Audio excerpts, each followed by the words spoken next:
Star Trek: The Final Nexus by DeWeese. This is, as the cover would suggest, an original series episode. This one is structured slightly differently than the typical. We actually start on a ship other than the Enterprise. We find out that the captain and his science officer have a rather unusual relationship, even for Star Trek.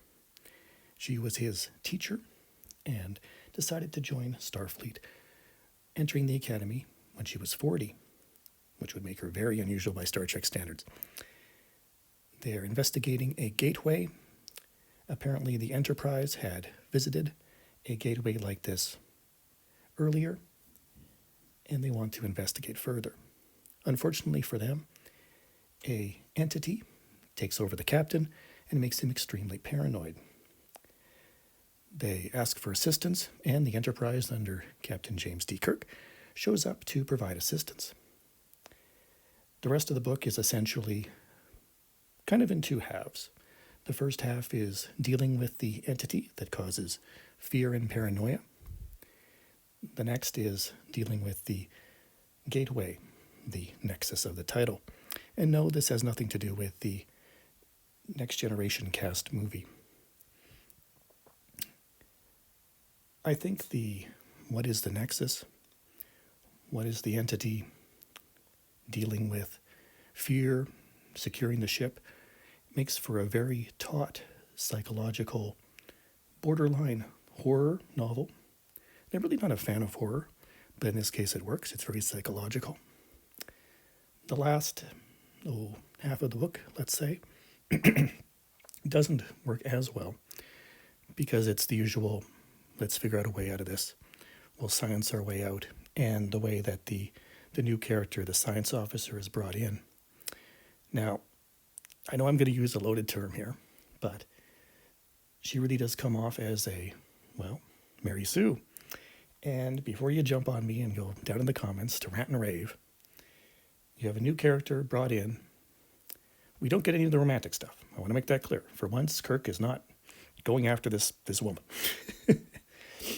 But basically, she outspocks Spock.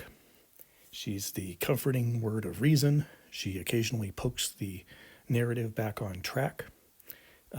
She's very outspoken, even though she's a commander to Captain James T. Kirk on his bridge, which I was slightly amazed by, that Kirk would allow that, since the Kirk of the TV series and even the movies is very much, yes, we can joke and laugh and all the rest of it, but on the bridge we are very serious. And naturally, and not surprisingly, she helps come up with the conclusion of the book, the way that things are solved and we get back to normal. I guess that takes it down a peg for me. I did like this. I will probably reread this.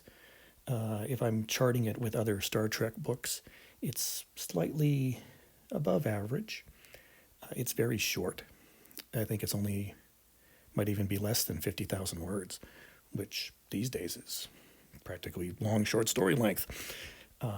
At the time, of course, this was typical for a novel length. The bloat of novels didn't really come in until after the millennium. I do think that the psychological aspect, we spend time in Kirk's head, we spend time in Spock's head as they're trying to deal with the entity, is very nicely done.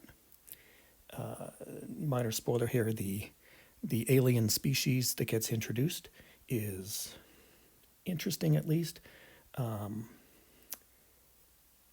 There's a little bit of frustration because they seem more alien for the sake of alienness as opposed to necessarily saying something about the human condition, which Star Trek has done frequently throughout its history. All in all, yes, I liked it.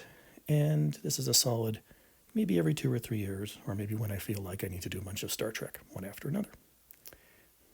As always, if you enjoyed this, like, subscribe, leave a comment telling me how Rey from Star Wars really is a Mary Sue. Otherwise, have a nice day.